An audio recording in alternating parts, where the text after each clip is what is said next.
ان الحمد للہ نحمده ونستعینه ونستغفره ونعوذ باللہ من شرور انفسنا ومن سیئات اعمالنا من يهده اللہ فلا مضل له ومن يضلل فلا هادی له واشهد ان لا الہ الا اللہ وحدہ لا شریک له واشهد ان محمدا عبده ورسوله اما بعد فان خير الحديث كتاب الله وخير الهدي هدي محمد صلى الله عليه وآله وسلم وشر الامور محدثاتها وكل محدثة بدعة وكل بدعة ضلالة وكل ضلالة في النار.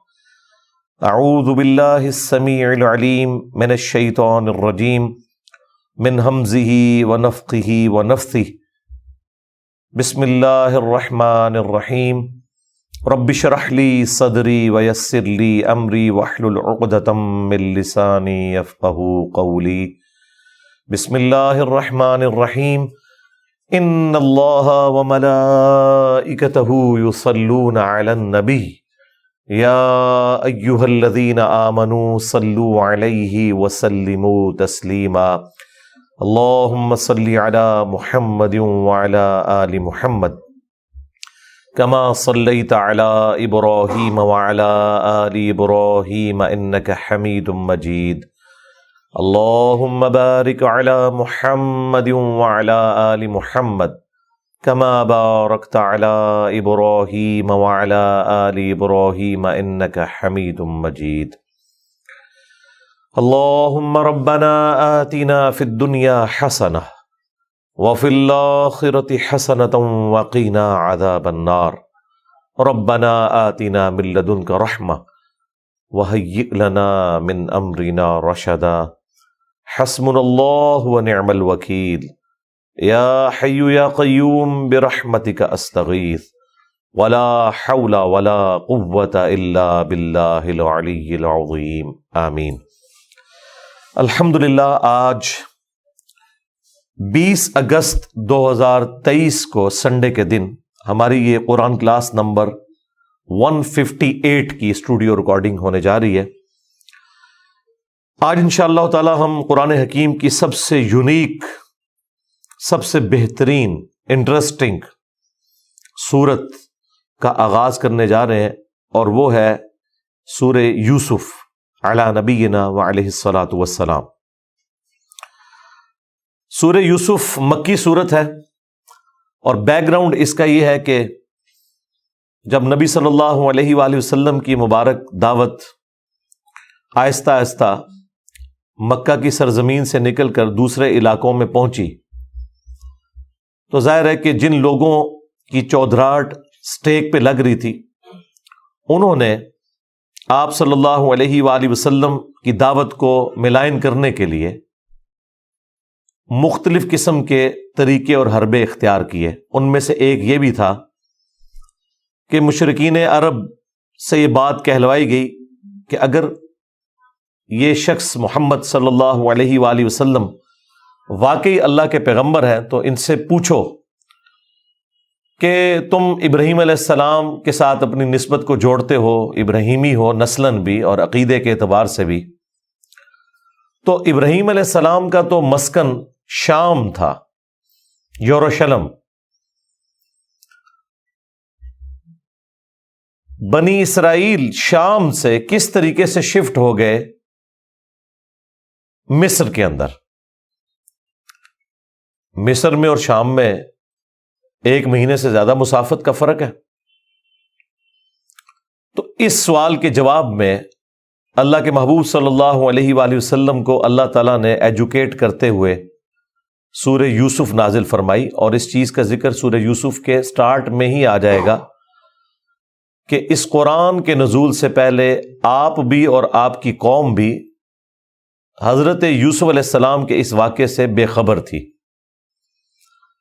اور سٹارٹ ہی میں اسے احسن القصص کہا گیا، یعنی بہترین بیان. یہ اس سے مراد قصہ نہیں ہے، بیان. جو ہم آپ سے بیان کرنے جا رہے ہیں یوسف علیہ السلام کی پوری بایوگرافی، یعنی یوسف علیہ السلام جو کہ ابراہیم علیہ السلام کی اولاد میں سے تھے، وہ کیسے مصر تک پہنچے۔ ظاہر ہے اس کے پیچھے پوری ایک ہسٹری تھی بڑی انٹرسٹنگ، اور یہ وہ ہسٹری ہے جو تورات کے اندر بھی موجود ہے،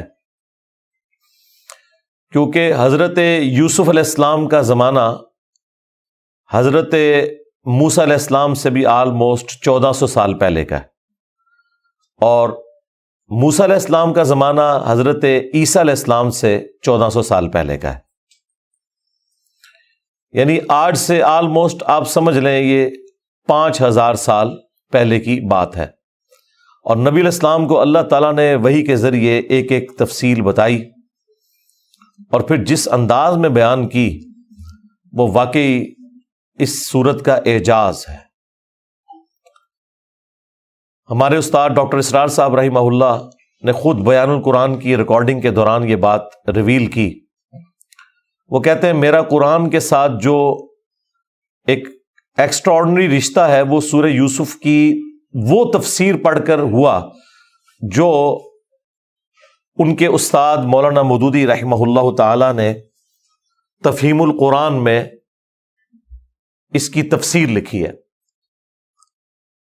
تفہیم القرآن سٹارٹ میں جو پرنٹ ہونا شروع ہوا وہ 35 کے اندر تھا، کمپلیٹ تو بہت بعد میں ہوا، اور میجارٹی کام تو پھر وہ قید کے دوران انہوں نے مکمل کیا، جب سزائے موت ہو چکی تھی مودودی صاحب کو قادیانی والے ایشو کے اندر، چونکہ انہوں نے قادیانیوں کے خلاف ایک علمی جد و جہد کا آغاز کیا تھا۔ بہرحال شروع میں جب پاکستان بن رہا تھا 1947 میں، تو ڈاکٹر اسرار صاحب نے بتایا کہ 1947 میں انڈین پنجاب کا ایک علاقہ تھا محصور، اس سے یہ ہجرت کر کے پاکستان آئے۔ یہ انہوں نے باقاعدہ اپنی جو ریکارڈنگ ہے نا بیان القرآن کی 1998 میں جو قرآن اکیڈمی کراچی میں ریکارڈ ہوئے تھے، آلموسٹ 108 لیکچرز میں پورے قرآن کی تفسیر روزانہ 4 گھنٹے رمضان المبارک کے اندر، اس میں انہوں نے یہ بتایا ہے سورہ یوسف کے تعارف میں۔ تو وہ کہتے ہیں کہ ہم محصور کے اندر محصور ہو گئے، ہم نے مورچے کھودے ہوئے تھے، چونکہ پارٹیشن تھی، دوسرے طرف یہاں پہ آنا تھا تو خطرہ رہتا تھا کہ ہندوؤں کی طرف سے یا سکھوں کی طرف سے حملے نہ ہو، تو مورچوں میں پورا دن فارغ ہوتے تھے۔ تو ان دنوں مولانا مودودی کی وہ تفسیر ان کے میگزین میں چھپ رہی تھی، ترجمان القرآن کے نام سے وہ میگزین چھپتا تھا۔ آج مودودی صاحب کا جو ترجمہ قرآن کا، اس کا نام جو ہے وہ تفہیم القرآن، تو تفسیر کا نام ہے نا، ترجمان القرآن ان کا وہ ترجمہ ہے۔ تو شروع میں یہ ایک رسالہ نکلتا تھا جس میں ان کی تفسیر ساتھ ساتھ وہ لکھتے تھے، وہ پرنٹ ہوتی تھی، پھر وہ کتابی شکل میں آئی، اور اللہ تعالیٰ نے اسے وہ مقبولیت دی ہے۔ میں سمجھتا ہوں کہ اسلامک ہسٹری میں کسی تفسیر کو اتنی مقبولیت نہیں ملی۔ تو کہتے ہیں کہ وہ سورہ یوسف کی جب میں تفسیر پڑھ رہا تھا تو اس سے اٹریکشن ہوئی اور میں قرآن کی طرف آیا۔ پھر مودودی صاحب کا یہ کمال ہے، انہوں نے سورہ یوسف کی تفسیر میں جو واقعہ تورات کے اندر بیان ہوا ہے، جہاں پر قرآن اور تورات بالکل ایک جیسے ورژن رکھتے ہیں اس میں تو کوئی مسئلہ نہیں، لیکن جہاں پر فرق آتا ہے تو مودودی صاحب نے لاجیکلی یہ ثابت کیا ہے کہ قرآن کا ورژن درست ہے اور تورات ٹیمپر ہو چکی ہے، یہ لاجیکلی یہ بات درست نہیں ہے، تو وہ کمپیریزن کرواتے ہیں۔ یہ وہ کام ہے جو اسلامک ہسٹری میں کسی پرانے مفسر نے بھی نہیں کیا، نہ ابن کثیر نے، نہ ابن جریر طبری نے، کہ انہوں نے محنت کر کے تورات اور انجیل پڑھ کر قرآن حکیم جن چیزوں کی طرف اشارہ کرتا ہے اس کا کمپیریزن کروائیں، اور پھر وہ آیات بھی تلاش کی جائیں جن کی طرف قرآن ریفر کرتا ہے۔ یہ اتنی بڑی ویلیو ایڈیشن ہے کہ جو آلموسٹ 1300 سال کے بعد ایک بندے نے محنت کر کے کی، جو پرانے بزرگوں نے نہیں کی تھی۔ یہ چیز مودودی صاحب کو ممتاز کر دیتی ہے باقی مفسرین کے ساتھ اگر آپ کمپیئر کریں۔ اسی میں سورہ یوسف کا بیان بھی ہے، تو بڑے اچھے طریقے سے انہوں نے اس کو ایکسپلین کیا، کمپیریزن کروایا۔ تو ڈاکٹر اسرار صاحب جو آج کی اس ماڈرن دنیا میں قرآن کی آواز کہ آپ سمجھ لیں ایک امام کے طور پر جانے جاتے ہیں ویڈیوز کی شکل میں، ان کی قرآن کے طرف آنے کی جو وجہ ہے وہ مولانا مودودی کی تفسیر سورہ یوسف کی جو انہوں نے پڑھی تھی. واقعی سورہ یوسف جیسی کوئی اور صورت نہیں, اور یہ ایک ایسی حیران کن صورت ہے کہ اس کا جوڑا بھی قرآن میں کوئی نہیں. باقی صورتوں کے آپ کو جوڑے کسی نہ کسی فارم میں مل جاتے ہیں. سورۃ البقرہ کا جوڑا سورہ آل عمران ہے, سورہ نساء کا جوڑا سورۃ المائدہ ہے. قرآن جوڑوں کی شکل میں نازل ہوا ہے صورتوں کے, یہ میں نے قرآن کے تعارف میں بھی بتایا تھا. سورہ یوسف کا کوئی جوڑا نہیں ہے. یہ اپنی نوعیت کی ایک یونیک صورت ہے کہ ایک پیغمبر کے حالات زندگی پہ اس کی پوری بایوگرافی کے اوپر یہ صورت ہے. قرآن کا اسلوب ہی یہ نہیں ہے. قرآن تو آپ کو پتا ہے کسی پیغمبر کے بارے میں بات کرتا ہے تو پھر بیچ میں کوئی اور مثالیں, اور پھر نبی الاسلام کے ساتھ مخاطب, پھر مشرکین عرب سے مخاطب, پھر کسی اور پیغمبر کا ذکر. یوں ہر صورت آپ کو سکیٹرڈ فارم میں چھوٹے چھوٹے مضامین میں بٹی ہوئی نظر آتی ہے. لیکن سورہ یوسف ایک ایسی صورت ہے جو کمپلیٹ ایک ہی پیغمبر کے حالات و واقعات کے اوپر ہے, یعنی جس طرح ایک بایوگرافی لکھی جاتی ہے نا, اس فارم میں. اس کے قریب قریب اگر کوئی اور صورت ہے تو وہ سورۃ القصص ہے, موسیٰ علیہ السلام سے متعلق, لیکن وہ بھی اتنی پرفیکشن کے ساتھ پوری تفصیل جس طرح ایک صورت میں آئی ہے نا, وہ یہ صورت ہے, اس کا کمال ہے. اسی لیے قرآن میں اللہ تعالیٰ نے سورہ یوسف کے سٹارٹ ہی میں اسے کہا ہے یہ احسن القصص ہے, بہترین بیان ہے جو ہم تم سے کرنے جا رہے ہیں. سیدنا یوسف علی نبینا علیہ الصلوۃ والسلام کے بارے میں صحیح بخاری میں حدیث ہے, نبی علیہ السلام جب ان کا ذکر کرتے تو کہتے کریم ابن کریم ابن کریم ابن کریم, یوسف بن یعقوب بن اسحاق بن ابراہیم. یعنی کتنا زبردست شجرہ ہے. باپ بھی پیغمبر, کمال کا پیغمبر, اسرائیل ان کا لقب ہے یعقوب علیہ السلام کا, پوری بنی اسرائیل, اور ان کے والد اسحاق اور ان کے والد ابراہیم علیہ السلام اجمعین.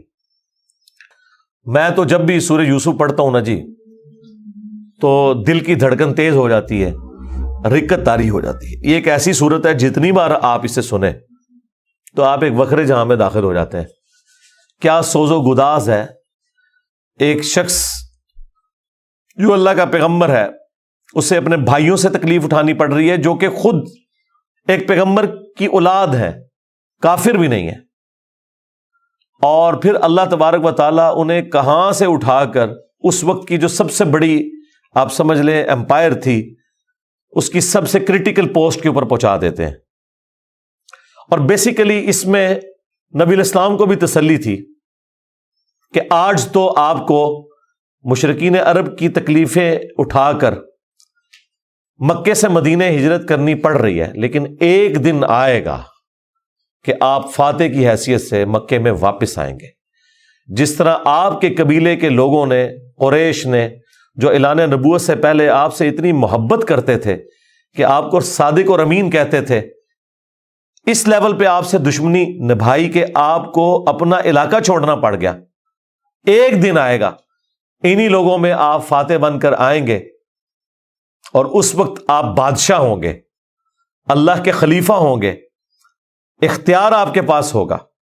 جس طرح کہ یوسف علیہ السلام کو ان کے بھائیوں سے تکلیف پہنچی اور انہوں نے ان کو بیچ دیا, وہ غلامی کی زندگی انہیں گزارنی پڑی, اس کے بعد جیل کی زندگی, اور الٹیمیٹلی اللہ تعالیٰ نے انہیں مصر میں آپ سمجھ لیں بے تاج بادشاہی بنا دیا. لیکن وہاں پہ بھی اینڈ رزلٹ کیا نکلا؟ لا تثریب علیکم اليوم, آج کے دن میں تم پہ کوئی گرفت نہیں کروں گا. اور یہاں پر بھی نبی علیہ السلام بھی جب آپ کو پتا ہے مکے میں داخل ہوئے تو آپ نے وہی الفاظ دہرائے جو یوسف علیہ السلام نے دہرائے تھے, لا تثریب علیکم اليوم, آج میں تم پہ کوئی گرفت نہیں کروں گا. یار یہ اخلاقیات پیغمبروں کے ہی ہوتے ہیں, یہ حوصلہ پیغمبروں کے اندر ہی ہوتا ہے. اللہ تعالیٰ ایک خاص انہیں یہ ملکہ دے دیتا ہے, وہ اپنے نفس پر اتنا قابو پا لیتے ہیں کہ اپنے دشمنوں کے لیے اتنا نرمی کا رویہ تمام اختیار کے باوجود, یہ نبیوں کا ہی خاصہ ہے. اللہ تعالیٰ ہمیں بھی اس طرح کے اخلاق میں سے حصہ عطا فرمائے, آمین. اچھا, ایران والوں نے یوسف علیہ السلام کی پوری یہ جو بایوگرافی سورہ یوسف میں آئی ہے، اس کے اوپر ایک تفصیلی فلم 45 اقساط کے اوپر بنائی ہے فارسی زبان کے اندر، اور کئی زبانوں میں اس کی ڈبنگ ہو چکی ہے۔ عربی کے اندر ہو چکی ہے ڈبنگ، اردو زبان کے اندر پیغام والے جو ہیں کراچی کے پروفیشنل ڈبنگ انہوں نے کی ہے۔ آپ کو لگتا ہی نہیں یہ اردو میں فلم بنی ہے یا فارسی میں، اتنی پروفیشنل اس کی ڈبنگ ہے۔ اس میں انہوں نے وہ پورے حالات و واقعات فلمائے ہیں اور آپ کو اس زمانے میں پہنچا دیا ہے۔ آپ یوسف علیہ السلام کے جو قید کے سال ہیں نا، وہ آپ کو بس وہ اس فلم کو دیکھ کے اندازہ ہوگا کہ یہ کیا تکلیف ہے جو انہوں نے کاٹی ہے، اور ایک چھوٹے سے بچے نے جو تکلیفیں اپنے بھائیوں سے کاٹی، ایسا بچہ کہ جس کی ماں بھی فوت ہو چکی ہے۔ میں کہتا ہوں نہیں، وہ فلم تو آپ جتنی بار دیکھیں، وہ ڈرامہ سیریل، انسان کے آنسو نہیں رکتے جس پرفیکشن کے ساتھ انہوں نے اسے فلمایا، اور ریالٹی تو اس سے بھی زیادہ دردناک ہوگی۔ تو ظاہر ہے اب یہ ایک فلم بن چکی ہے، اور میں نہیں سمجھتا کہ وہ مسلمان جو روزانہ ہالی ووڈ یا بالی ووڈ کی فلمیں دیکھ کر سوتے ہیں، ان سے یہ ڈرامہ سیریل مس ہو جائے۔ انہیں ضرور دیکھنی چاہیے، اور توحید جس طریقے سے انہوں نے اس میں بیان کی ہے، کمال کی توحید بیان کی ہے۔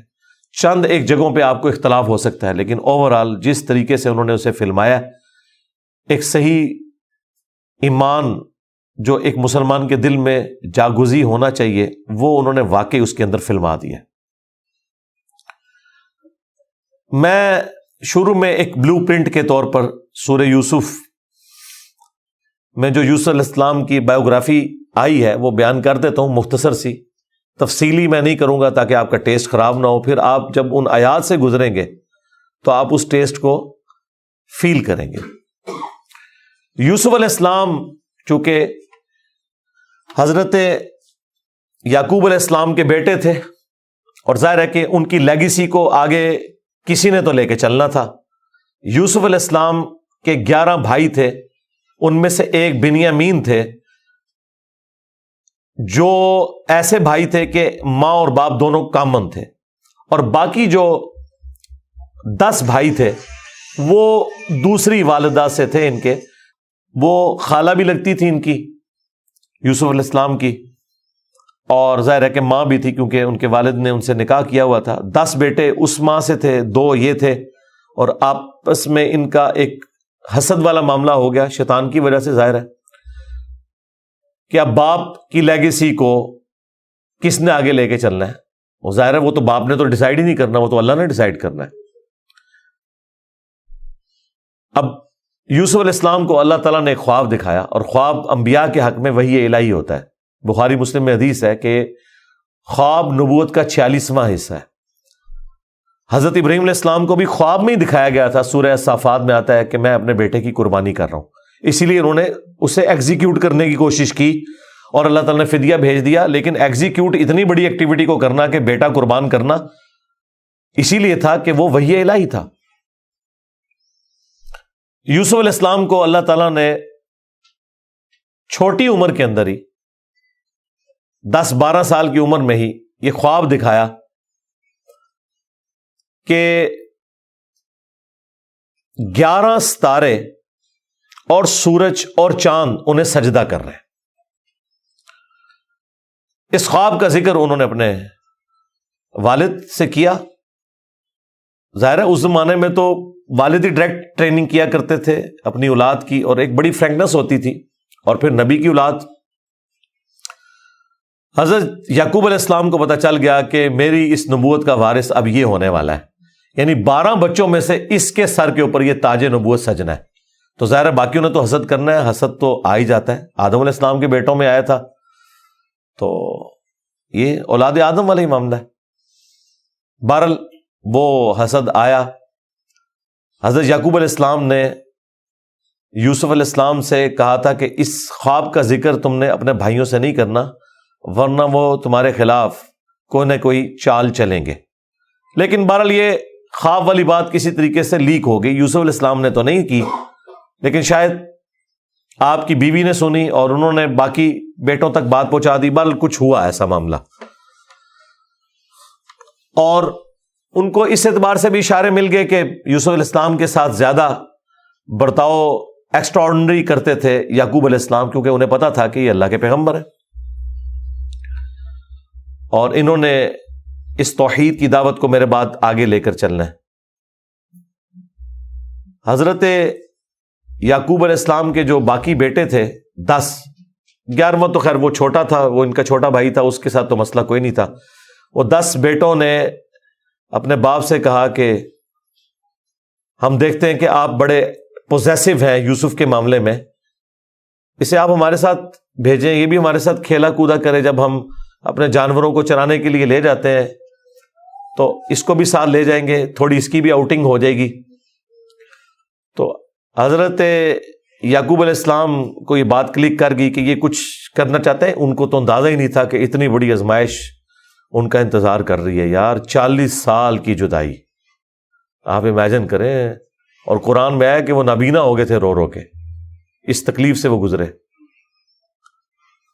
تو انہوں نے کہا کہ مجھے خطرہ ہے کہ تم یوسف کو صحیح طریقے سے دیکھ بھال اس کی نہیں کرو گے، کیئرلیس ہو جاؤ گے، چھوٹا بچہ ہے، کوئی بھیڑیا اس پہ حملہ آور نہ ہو جائے۔ انہوں نے کہا ہمارے ہوتے ہوئے 10 بھائی جس کے ہوں تو پھر تو ہم پھر نام کے ہی جوان ہوئے۔ بہرحال وہ تقدیر میں لکھا تھا، ایسا تو ہونا تھا۔ یوسف علیہ السلام نے وہاں پہنچنا ہی تھا جہاں اللہ تعالیٰ نے انہیں اتنا بڑا منصب عطا کرنا تھا۔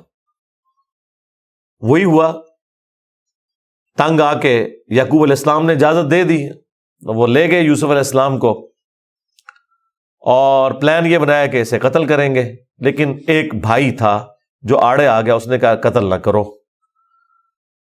ہے تو ہمارا بھائی، ہم اسے کسی کنویں میں ڈال دیتے ہیں۔ اور ان زمانوں میں جو قافلے گزرا کرتے تھے وہ کنویں پہ پانی کے لیے رکتے تھے، تو ہو سکتا ہے کہ کوئی نکالے تو یہ اس کے ساتھ ہی چلا جائے، جان چھوٹ جائے، قتل نہ کرو۔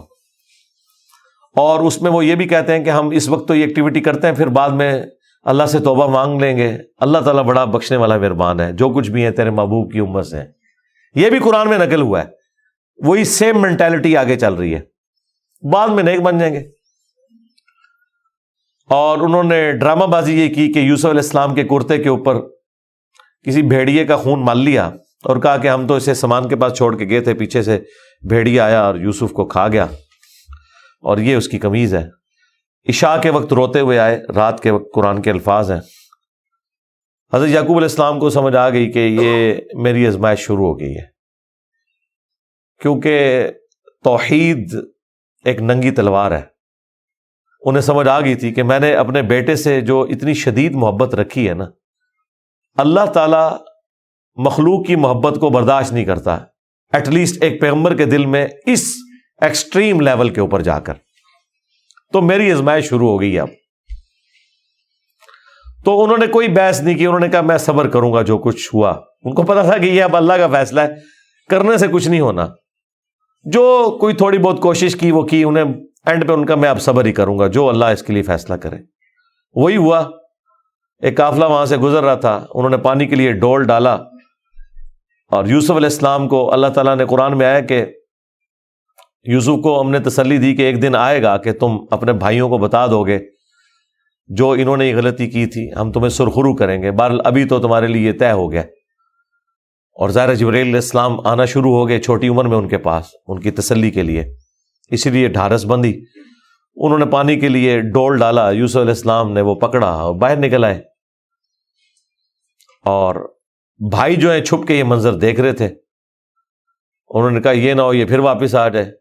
انہوں نے چند ٹکوں کے عوض، چند دراہم کے عوض بیچ دیا، کہا یہ ہمارا غلام تھا، تو بھاگ کے آئے یہ ہمارا غلام ہے، اور جان چھڑائی اس طریقے سے۔ یوسف علیہ السلام بھی چپ کر کے چلے گئے، انہیں پتا تھا کہ میرے لیے فیصلہ ہو چکا ہے۔ اور کس تکلیف سے وہ مصر تک پہنچے، اور وہاں پہ غلاموں کا بازار لگتا تھا، وہاں بیچنے کے لیے عبرانی غلام، اور پڑھنا لکھنا بھی جانتے تھے، ذہین بہت تھے۔ تو عزیز مصر وہاں سے گزر رہا تھا، یعنی آپ سمجھ لیں بادشاہ کے بعد جو سیکنڈ پوسٹ ہوتی ہے۔ اس نے دیکھا کہ یہ تو شکل ہی غلاموں والی نہیں ہے، یہ کوئی ایکسٹرا آرڈنری بندہ ہے. اس نے خرید لیا اور لا کے اپنی بیوی سے کہا کہ یہ میں خرید کے لایا ہوں, اولاد تو ہماری کوئی نہیں, ہو سکتا ہے ہم اسے ہی اپنا بچہ بنا لیں. اور یوں یوسف علیہ السلام کہاں دور دراز کے شام کے علاقے جو سویلائزڈ بھی نہیں تھا, بھیڑ بکریاں چرانے والے بدو لوگوں میں سے اٹھ کے اس وقت کی سب سے سویلائزڈ حکومت مصر کی, فرعونوں کی حکومت, آج تک آپ یہ اہرام مصر گیزا کے جو ہے پیرامڈز یہ دیکھ رہے ہیں, یہ ان لوگوں نے تعمیر کیے ہوئے ہیں. وہاں پہنچ کے, اور قرآن کے الفاظ ہیں کہ ہم نے یوں اس کے لیے معاملہ آسان کر دیا کہ وہ عزیز مصر کی تربیت میں رہے اور علم حاصل کرے. ظاہر ہے کہ وہ کتنی بڑی بڑی میٹنگز ہوتی ہوں گی جس میں میٹنگ کا ارینجمنٹ کرنا, کھانے پینے کا ارینجمنٹ کرنا, اور ایک خادم کی حیثیت سے باتیں بھی سنتے ہوں گے. یوں اللہ تعالیٰ نے ان کی لرننگ کروائی, اور یوں وہ جوانی کی عمر کو پہنچ گئے. اب عزیز مصر کی جو بیوی تھی, ظاہر ہے کہ وہ ادھر کا جو ماحول تھا ایک بے حیائی کا, اس کا وہ شکار تھی. وہ صرف وہ نہیں تھی, باقی عورتیں بھی تھیں. اس کی قسمت مری ہوئی تھی اس اعتبار سے کہ آزمائش سب سے پہلے اس پہ پڑی. یوسف علیہ السلام کو اللہ تعالیٰ نے حسن دیا ہوا تھا, تو وہ ان پہ فریفتہ ہو گئی, اور اس نے کوشش کی کہ انہیں برائی پر آمادہ کرے. دروازے بند کر دیے, قرآن کے الفاظ ہیں, برائی کی طرف بلایا. پہلے بلایا تو کسی اور کام سے تھا, اور اللہ تعالیٰ نے قرآن میں کہا کہ اس عورت نے یوسف کا قصد کیا, یوسف بھی قصد کر لیتا اگر اپنے رب کی نشانی نہ دیکھ لیتا, برہان. اور وہ نشانی قرآن میں نقل نہیں ہوئی, اسرائیلی روایتوں میں ملتا ہے کہ ان کو ان کے والد یعقوب علیہ السلام کی شبیہ دکھائی گئی, جو کہ یوں انگلی سے اشارہ کر رہے تھے کہ بیٹا یہ کام نہیں کرنا, اس طرف نہیں آنا. تو وہ بچ کے, ظاہر ہے اللہ نے فرمایا کہ یہ ہمارے مخلص بندے تھے, یعنی مخلص چنے ہوئے. ایک لفظ ہے مخلص جو اخلاص شو کرتا ہے, ہم مخلص ہونے کی کوشش کرتے ہیں, لیکن مخلص پیغمبر ہوتے ہیں جنہیں اللہ اپنے لیے خالص کر لیتا ہے. اللہ نے کہا ہم نے بچایا, یعنی انبیاء بھی جو بچتے ہیں نا برائیوں سے, وہ اللہ کی مدد کی وجہ سے. بہرحال اس تکلیف سے وہ گزرے, خبر لیک ہو گئی, کیونکہ جب اس نے قصد کیا تو یوسف علیہ السلام بھاگے. اللہ تعالیٰ نے مرزانہ طور پر وہ دروازے کھول دیے, اور یہ سین جس طریقے سے انہوں نے فلمایا ہے پہنچا دیا جی انہوں نے اس جگہ پہ, اس فلم کے اندر ایران والوں نے. بہرحال قرآن کے الفاظ ہیں, جب وہ دروازے کے اوپر پہنچے تو وہاں سے عزیز مصر آ گیا, اور پیچھے عورت بھی ہے, تو اسے بھی شک پڑ گیا. وہاں پہ کوئی سیانہ بندہ تھا جس نے کہا کہ یہ دیکھو کہ اگر یوسف کی قمیض آگے سے پھٹی ہوئی ہے تو یوسف جو ہے وہ مجرم ہے, اور اگر یہ پیچھے سے پھٹی ہوئی ہے تو پھر وہ عورت مجرم ہے. کیونکہ یوسف علیہ السلام بھاگے تھے, اس نے پیچھے دوڑ لگائی ان کو پکڑنے کے لیے, تو پیچھے سے قمیض پھٹی ہوئی تھی اور وہ پیچھے سے پھٹی نکلی. ایران والوں نے فلم میں یہ فلمایا کہ وہ ایک شیرخوار بچہ بول اٹھا, لیکن یہ دور کی بات ہے. اگر یہ واقعہ ہوا ہوتا تو سارے کے سارے یوسف علیہ السلام کو اسی وقت نہ مان لیتے کہ یہ تو کوئی عام انسان نہیں ہے. مجھے لگتا ہے کوئی سمجھدار آدمی تھا جس نے یہ مشورہ دیا, اور یہ لاجیکل بھی تھا. تو عزیز مصر کو پتہ چل گیا کہ اس عورت کی چال ہے, پھر بھی وہ باز نہیں آئی. جب اس کی خبر لیک ہوئی تو اس نے کہا میری تو دم کٹ گئی ہے, میں اب ساری عورتوں کی دم کٹواؤں گی. اس نے وہ جتنی بڑے اشرافیہ وہاں مصر کا تھا ان ساری عورتوں کو دعوت پہ بلایا, اور سب کے ہاتھ میں ایک ایک چھری دے دی, قرآن کے الفاظ ہیں, اور ایک ایک سیب دیا, اور یوسف علیہ السلام کو کہا کہ ان عورتوں کے سامنے آؤ. تو قرآن کے الفاظ ہیں کہ جب یوسف علیہ السلام ان کے سامنے آئے تو عورتوں نے بے خیالی میں وہ کاٹتے ہوئے سیب کو اپنی انگلیاں بھی کاٹ لی. کاٹنے سے مراد یہ نہیں کہ وہ کٹ کے علیحدہ ہوگی, مراد یہ کہ اس پہ تھوڑا بہت زخم آیا. یہ اتنا نہیں ہے کہ وہ انگلیاں ٹوٹ ٹوٹ کے کوئی علیحدہ ہو گئی تھی, یا کوئی ساری عورتوں نے یہ سب کچھ کر لیا. ڈاکٹر سرار صاحب نے اس کی اچھی توجیہ بیان کی ہے کہ ہو سکتا ہے کہ کسی عورت کی انگلی زخمی اور یوسف علیہ السلام جو کہ غلام تھے وہ اس کی طرف متوجہ ہوں کہ میں اس کو پٹی کر دوں یا اس کے لیے کچھ ارینجمنٹ کروں، تو باقی عورتوں نے یوسف علیہ السلام کو اپنی طرف اٹریکٹ کرنے کے لیے جان بوجھ کے خود ہی اپنی انگلی کاٹی ہو کہ تاکہ وہ متوجہ ہوں. کوئی بہرحال اس طرح کا سلسلہ ہوا ایک ایکسٹرا آرڈنری.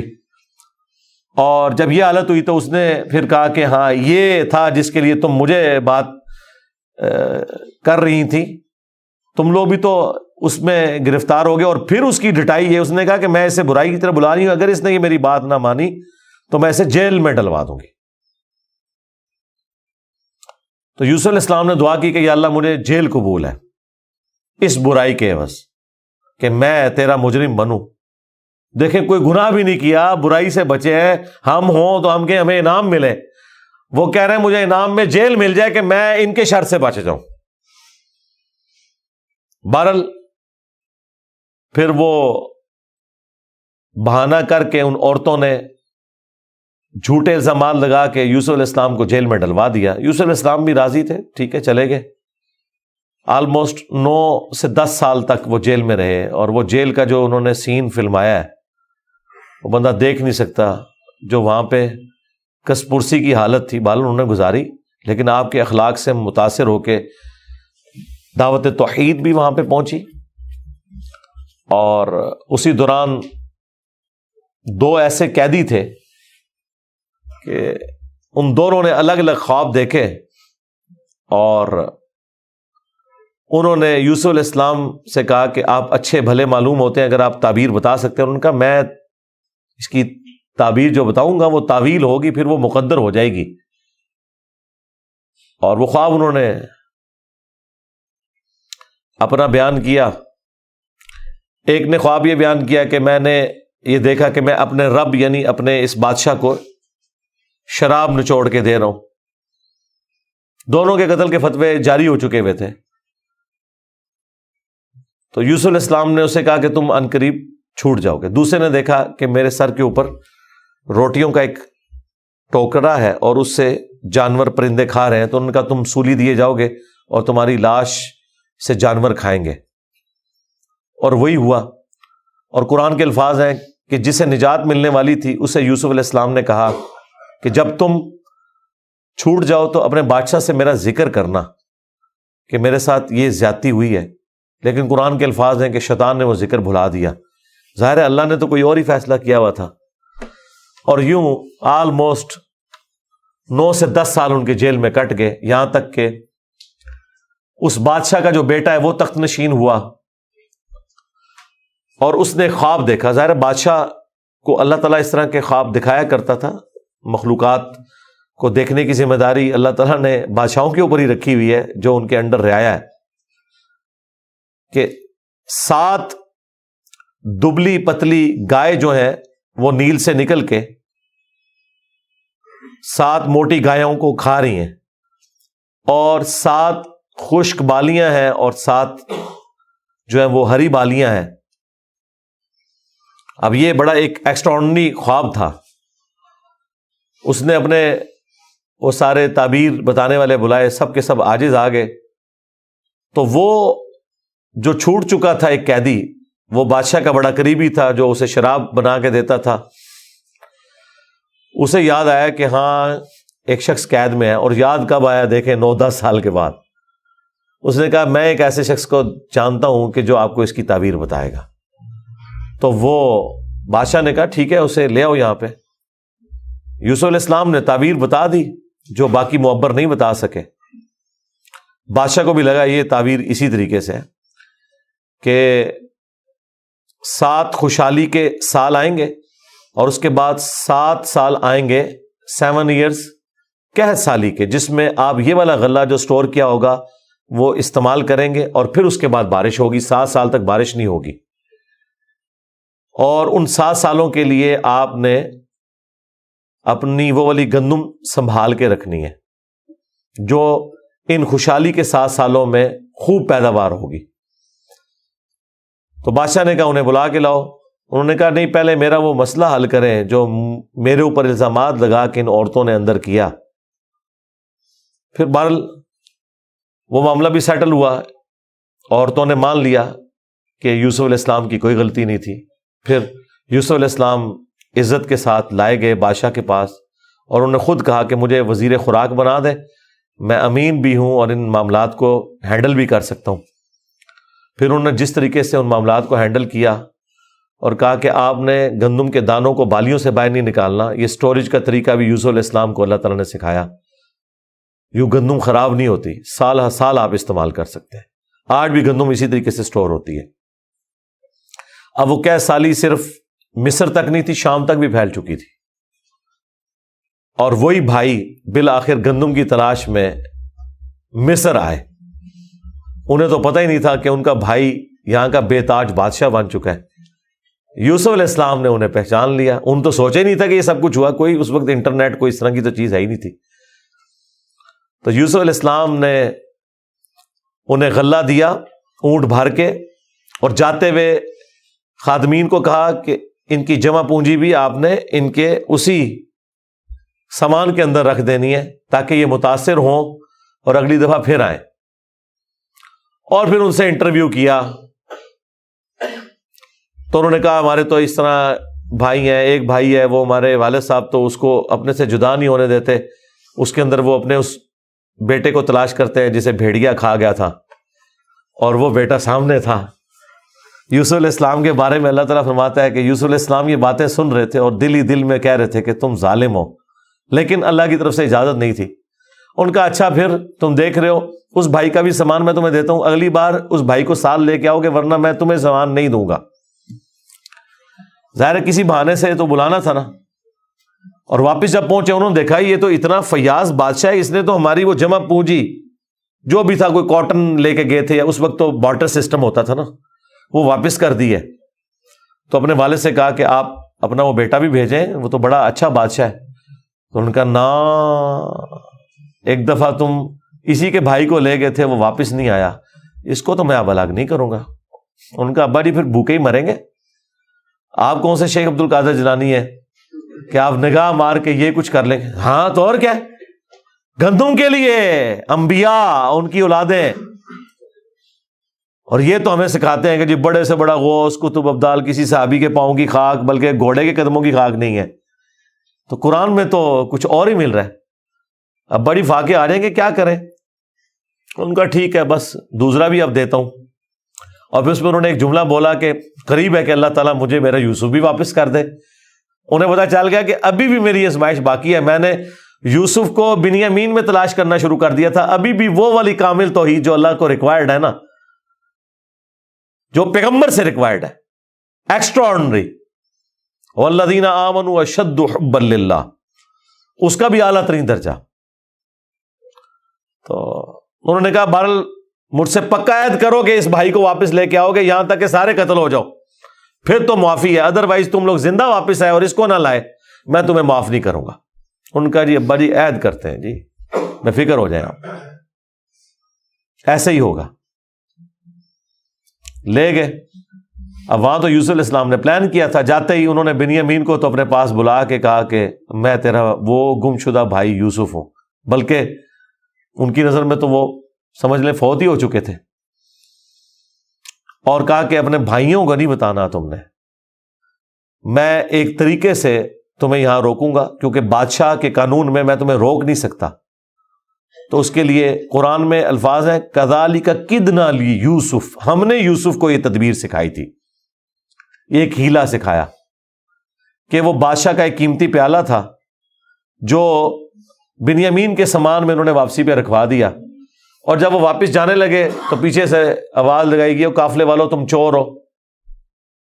اور یوسف علیہ السلام کو پتا تھا کہ بنی اسرائیل میں چوری کی سزا یہ ہے کہ وہ شخص پھر غلام بن جاتا ہے جس کی اس نے چوری کی ہوتی ہے۔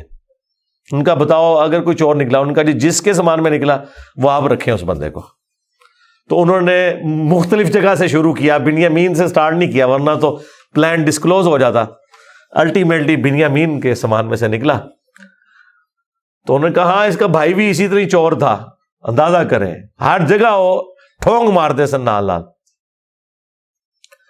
تو اچھا یہ پھر ایران والوں نے اس فلم میں کھولا ہے کہ وہ کس چوری کی طرف اشارہ کر رہے تھے۔ وہ یوسف علیہ السلام سے ان کی پھوپھی بڑی محبت کرتی تھی، وہ لے گئی تھی، اور وہ ان کو اپنے پاس رکھنا چاہتی تھیں، تو انہوں نے کہا کہ میرا فلاں قیمتی کپڑا جو ہے وہ چوری ہو گیا، حالانکہ وہ چوری نہیں ہوا تھا، اور وہ یوسف علیہ السلام کے سامان سے انہوں نے ریٹریو کیا، اور اس کے بدلے میں یعقوب علیہ السلام کو کچھ عرصہ اپنے اس بیٹے کو اپنی بہن کے پاس چھوڑنا پڑا۔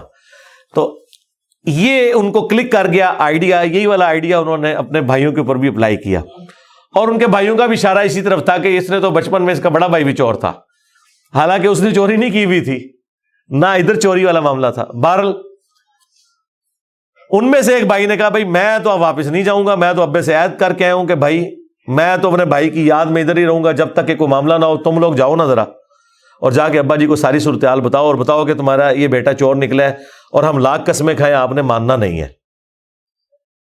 تو وہ چلے گئے واپس۔ پھر حضرت یعقوب علیہ السلام نے ایک خط روانہ کیا، ریکویسٹ بھیجی عزیز مصر کو، انہیں تو نہیں پتا تھا کہ ان کا بیٹا ہی ہے، اور وہ بڑے دردناک انداز میں انہوں نے اس فلم میں فلمایا ہے۔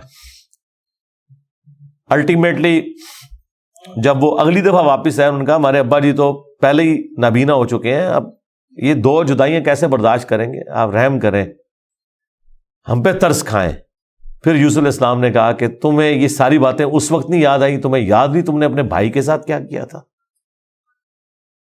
تو وہ جب سٹوری انہوں نے بیان کرنی شروع کی تو انہیں پتا چل گیا کہ یہ وہی یوسف ہے۔ اس نے پوچھا آپ یوسف ہیں؟ ان کا ہاں، دیکھو اللہ نے مجھے کیا کچھ عطا کیا ہے، اور انہوں نے کہا کہ ہمیں معاف کر دیں۔ انہوں نے کہا لا تثریب علیکم اليوم، آج کوئی گرفت نہیں ہے، شیطان نے یہ ہمارے درمیان جدائی ڈالی تھی، کیونکہ اتنے بڑے منصب تک پہنچنے کے لیے تکلیف بھی تو کاٹنی پڑتی ہے نا، حسین بننا کوئی سوکھا تو نہیں ہے، جنتی نوجوانوں کا سردار بننا ہے تو پھر قربانی تو دینی پڑے گی، اور انبیاء کو یہ پتا ہوتا ہے کہ قربانی سے گزر کے ہی آپ مقام حاصل کرتے ہیں۔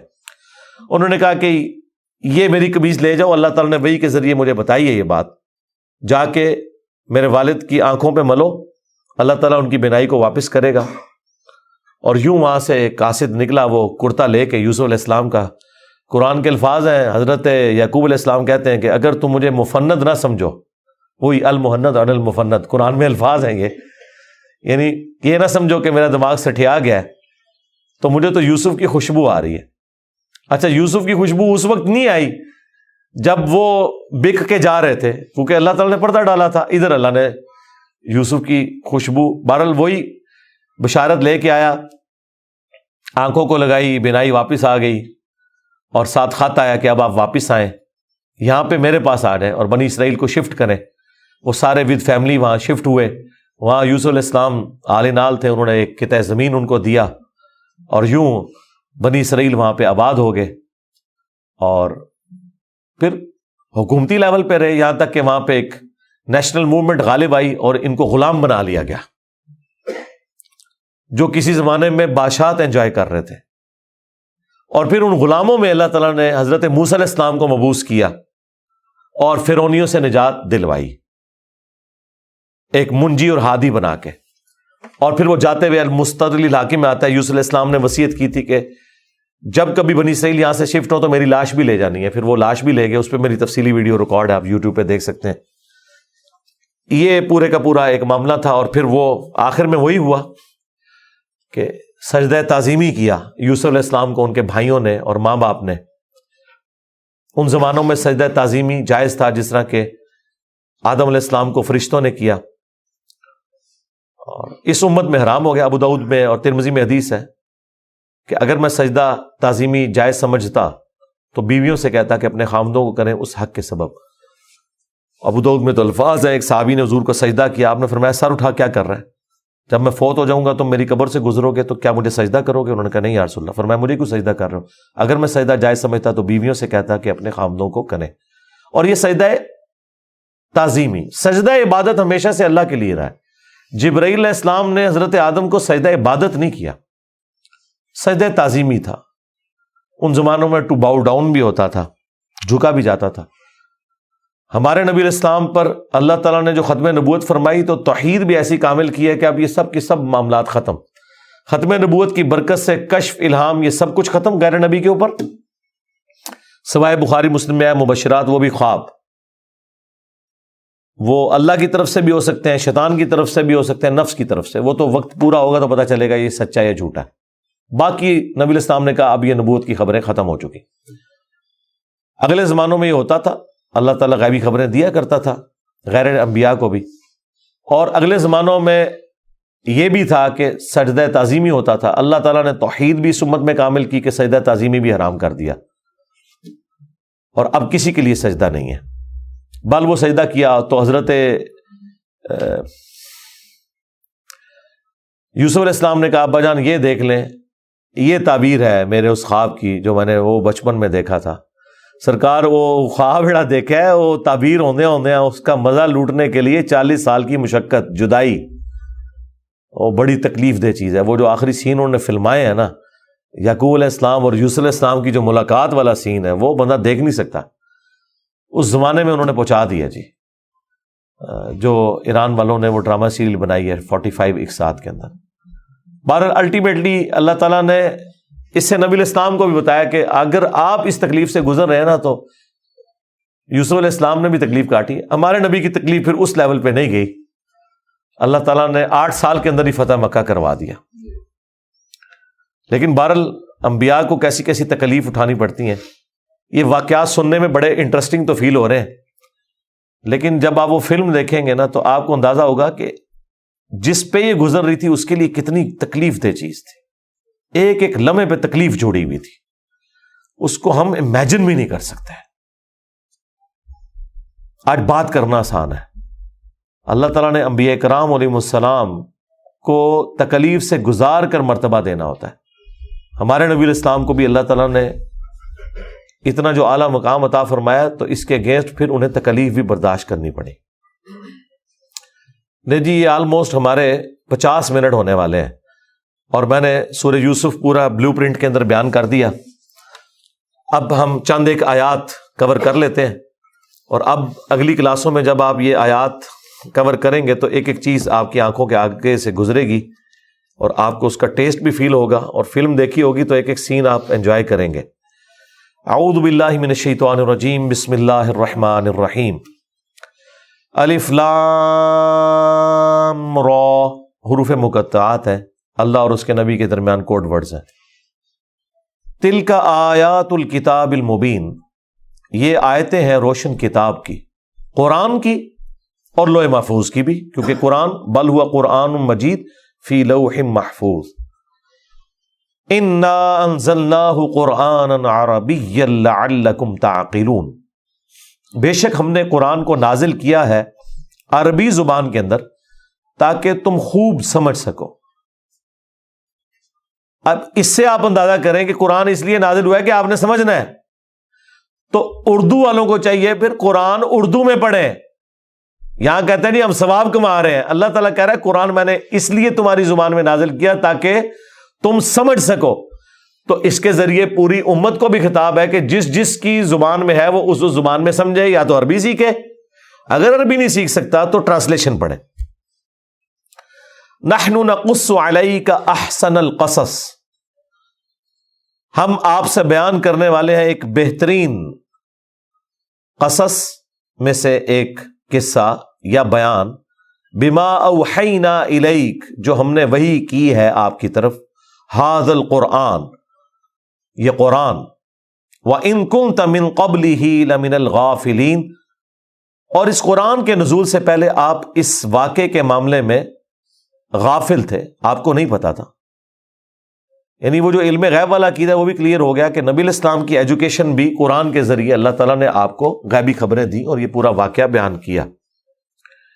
اب وہ واقعہ شروع ہو رہا ہے. اذ قال یوسف، وہ وقت یاد کرو کہ جب یوسف نے کہا لِأَبِيهِ، اپنے باپ سے. یہ یاد کرو سے مراد یہ نہیں کہ نبی علیہ السلام وہاں حاضر و ناظر تھے، یہ ایک عربی سٹائل ہے. جس طرح سورہ الانبیاء میں آیا کہ کیا کافروں نے نہیں دیکھا زمین و آسمان ملے ہوئے تھے، ہم نے پھاڑ کر جدا کیا. تو وہ کافر اس وقت حاضر و ناظر نہیں تھے. یہ قدرت کی نشانی کو ایک لٹریچر کی زبان میں بیان کیا جا رہا ہے. یا ابت انی رأیت احد عشر کوکبا، اے ابا جان بے شک میں نے یہ دیکھا خواب کی حالت میں کہ 11 ستارے ہیں والشمس والقمر، اور سورج اور چاند، رأیتہم لی ساجدین، میں نے ان سب کو دیکھا کہ وہ میرے لیے سجدے میں گر پڑے ہیں۔ اور یہ ایک تشبیہ تھی، 11 ستاروں سے مراد ان کے 11 بھائی، اور سورج سے مراد ان کے والد، اور چاند سے مراد ان کی ماں۔ قال یا بنی، انہوں نے کہا اے میرے بچے، لا تقصص رؤیاک علی اخوتک، دیکھنا یہ اپنا خواب جو ہے نا وہ اپنے بھائیوں سے بیان نہیں کرنا، فیکیدوا لک کیدا، ورنہ وہ تمہارے خلاف سازش کریں گے، ان الشیطان للانسان عدو مبین، بے شک شیطان تو انسان کا کھلا دشمن ہے ہی ہے، تو ظاہر شیطان اکسائے گا انہیں، حسد کریں گے۔ وَكَذَلِكَ يَجْتَبِيكَ رَبُّكَ، اور اس طریقے سے اللہ تعالیٰ تجھے چن لے گا، وَيُعَلِّمُكَ مِن تَأْوِيلِ الْأَحَادِيثِ، اور تجھے خوابوں کی تعبیر اور معاملہ فہمی مختلف معاملات میں سکھائے گا، وَيُتِمُّ نِعْمَتَهُ عَلَيْكَ، اور تجھ پر اپنی نعمت تمام کرے گا، وَعَلَىٰ آلِ یعقوب، اور یعقوب کے گھرانے پر، کما اتمہا علی ابویک من قبل، جیسا کہ اس سے پہلے تمہارے جو آباء و اجداد میں سے تھے، ابراہیم، سیدنا ابراہیم علیہ السلام، و اسحاق، اور تمہارے دادا جو اسحاق تھے ابراہیم کے بیٹے۔ ان ربک علیم حکیم، بے شک تیرا رب علم والا ہے، حکمت والا ہے۔ یعنی تم اولاد یعقوب کے اس حوالے سے وارث ہونے والے ہو، باپ کی خانقاہ کو جو توحید والی ہے یہ آگے لے کر چلو گے۔ لقد کان فی یوسف واخوتہ آیات للسائلین، بے شک یوسف اور اس کے بھائیوں کے اس عبرت والے واقعے میں نشانی ہے ان لوگوں کے لیے جو کہ سوال کرنے والے ہیں، اس میں نشانیاں موجود ہیں۔ جنہوں نے سوال پوچھا تھا کہ ذرا پوچھ کے دسو نا جی ہونا کو لو، اگر نبی نے تھے، اذ قالوا، جب کہ کہا ان کے بھائیوں نے، لا یوسف و اخوہ، کہ یوسف اور اس کا بھائی، احب الی ابینا منا، ہمارے ابا جان کو ہم سے بڑھ کر ہی محبوب ہے، ونحن عصبہ، جب کہ ہم تو ایک پوری جماعت ہے۔ اب یہ ان کے اندر کیوں ہے حسد؟ ایک باپ کی اولاد ہے، ماں ڈیفرنٹ ہے، ستیلے بھائی ہیں ہمارے سب کانٹیننٹ کی لینگویج میں، ورنہ اسلام میں ریلیجن میں نسل باپ سے چلتی ہے، ستیلا رشتہ نہیں ہوتا، ماں کے اعتبار سے وہ ڈیفرنٹ تھے، تو ان کا 10 ایک ماں سے ہیں اور یہ 2 ایسے ہیں۔ اب وہ 2 سے اس لیے محبت کرتے تھے کہ وہ بیچارے ان کی ماں فوت ہو چکی ہوئی تھی، تو ظاہر ہے کہ باپ نے ان بچوں کو زیادہ توجہ دینی ہے جن کی ماں مر چکی ہے، ان 10 کی تو ماں تھی، یہ نیچرل ہے۔ جبکہ ہم ایک مضبوط جماعت ہیں، ہم عمر میں بھی بڑے ہیں، اس زمانے میں قبائلی سسٹم کے اندر بیٹوں کی بڑی اہمیت ہوتی تھی۔ ان ابانا لفی ضلال مبین، بے شک ہمارے ابا تو یوسف کی محبت میں ڈوب چکے ہیں۔ اب یہ میں نے ترجمہ کیوں کیا ہے؟ اس کا لفظی ترجمہ تو یہ بھی بن سکتا تھا کہ بے شک ہمارے جو ابا جان ہیں وہ کھلی گمراہی میں ہے۔ اب ضلال مبین قرآن میں جہاں کہیں آتا ہے وہ گمراہی کے لیے آتا ہے، کھلی گمراہی۔ لیکن یہاں پر پیغمبر کے بیٹے جو پیغمبر پر ایمان لائے ہوئے ہیں، وہ اپنے ابا کو یہ تو نہیں کہیں گے کہ وہ کھلی گمراہی میں، ورنہ تو وہ کافر ہو جائیں۔ لہذا یہ ایک ایسا موقع ہے جو یہ بتا رہا ہے کہ قرآن میں ضال کا لفظ صرف گمراہی کے لیے نہیں بولا جاتا، محبت میں ڈوبنے کے لیے بھی بولا جاتا ہے، اور یہ ہے وہ مثال۔ نبی الاسلام کے لیے قرآن میں آیا نا، ما ضل صاحبکم وما غوی، تمہارے نبی نہ کبھی گمراہ ہوئے ہیں نہ کبھی ٹیڑے راستے پر چلے ہیں۔ لیکن دوسری جگہ آیا وَوَجَدَكَ ضَالًّا فَهَدَىٰ، اے نبی ہم نے آپ کو، وہی لفظ آیا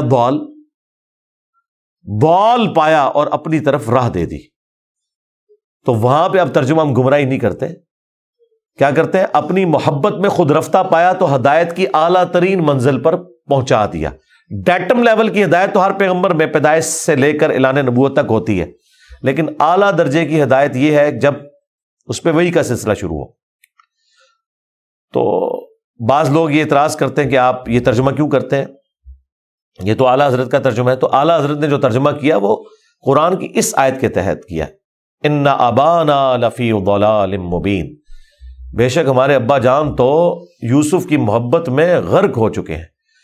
تو اس سے پتہ چلا کہ ضال کا لفظ قرآن میں کسی کی محبت میں ڈوب جانے کو, غرق ہو جانے کو بھی کہتے ہیں. تو نبی علیہ السلام کے کیس میں جب آئے گا وَوَجَدَكَ ضَالًّا فَهَدَىٰ, تو یہی ترجمہ ہوگا, اے نبی ہم نے آپ کو اپنی محبت میں خود رفتہ پایا تو اپنی طرف ہدایت کی اعلیٰ ترین درجے کے اوپر آپ کو پہنچا دیا.